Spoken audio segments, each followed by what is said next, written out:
जय मसीह। आज 25 नोभेम्बर 2019 तदनुसार 9 मक्सिर 2076 सोमबार। आज हामी माथिल्लो कथाबाट हेर्नेछौँ। आजको शीर्षक छ नवीकरण गरिएको सामर्थ्य। आज हामी परमेश्वरको वचन दोस्रो कोरिन्थी 1:3-7 पाठ गर्नेछौँ।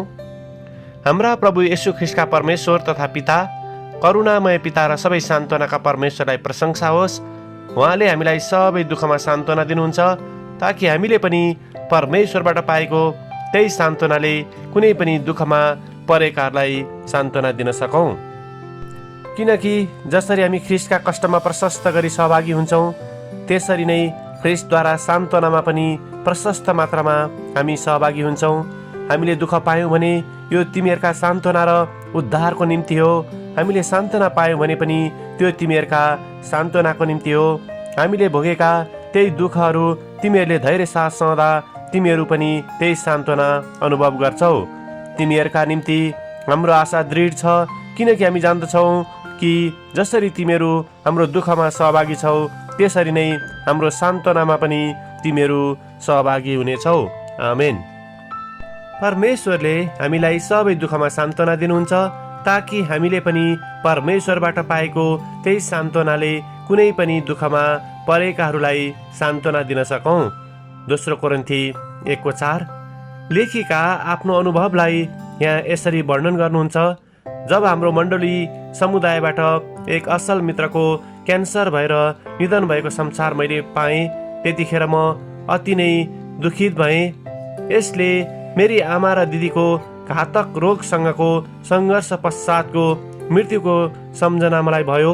मैले मेरा आँसुहरू थाम्न सकिनँ। त्यही घडी मेरो 3 वर्षको छोरो म कहाँ आयो। उसले बिस्तारै मेरो अनुहार सुमसुमायो र सोध्यो, मम्मी के भयो, तपाईँ किन रुँदै हुनुहुन्छ? मैले उसलाई भने, मैले मेरी आमा र दिदीको अभाव महसुस गर्दैछु छोरा। उसले फेरि मलाई हेऱ्यो अनि बिस्तारै मुस्कुरायो अनि मेरो हात समाई मलाई घर बाहिर जान इसारा गर्यो। उसले भन्यो, मम्मी आकाशमा हेर्नुहोस् त, उहाँहरू त परमेश्वरसँग पो हुनुहुन्छ। परमेश्वरले उहाँहरूको हेरचाह गर्दै हुनुहुन्छ। तपाईँ निराश हुनु पर्दैन। त्यतिखेर परमेश्वरले मलाई विश्वासको शक्ति र चौडाइ देखाउँदै त्यही उपस्थित हुनुभएको अनुभव भयो।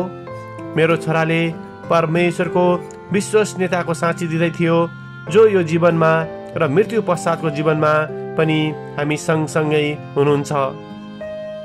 मेरो छोरासँगको त्यो कुराकानीले मेरो बललाई नवीकरण गरेको थियो र परमेश्वरले कहिलेकाहीँ हाम्रो समझभन्दा बाहिरको तरिकाहरू प्रयोग गरी प्रेम र दया प्रकट गर्नुहुन्छ भन्ने कुरा स्वीकार गर्दै जीवनमा अगाडि बढ्न मलाई सहायता मिलेको थियो। आमेन। आजको विचार, परमेश्वरले मलाई अनपेक्षित तरिकाहरूमा नवीकरण गर्नुहुन्छ र मलाई बल प्रदान गर्नुहुन्छ। प्रार्थना। अनन्त प्रेमका परमेश्वर, हाम्रो विश्वासको यात्रामा हामीलाई लागिरहन सहायता गर्नुहोस्, येशूको नाउँमा आमेन। आजको लेखिका एङ्गुलोज भ्याले, पोर्टो रिको। आजको प्रार्थनाको विषय क्यान्सरमा सहायता गर्ने समूहहरूको निम्ति।